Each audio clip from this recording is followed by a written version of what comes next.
Gordon, just days after the Supreme Court legalized gay marriage nationwide, Christian leaders are still dealing with what it means for religious liberty in America. And representatives from 11 religious groups gathered at the High Court to talk about its implications. Paul Strand has the story. In one short week, the Supreme Court's decision changing the definition of marriage has sent shockwaves through America's religious communities. We have seen from same-sex marriage decisions the repression of religious freedom of speech, and of freedoms of parents to guide the education of their own children. LifeSite news editor John Henry Weston also pointed to what has happened to gay marriage opponents in other countries where it's already the law of the land. In Ireland, when it passed, same-sex registrars were told they could be jailed for 6 months.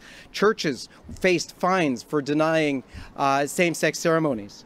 In France, they forbid negative speech against homosexuality. And some warn that the government could force Christians to go along with the new view of marriage. Christian America is under siege by the forces of secularism. There is no doubt that the advocates of same-sex marriage will attempt to use the full force of the U.S. government to force Christians to secularize. Weston advises Christian colleges, churches, and businesses to protect themselves from discrimination lawsuits by showing their resistance is not about homosexuality, it's about defending God's teaching on sexuality as a whole.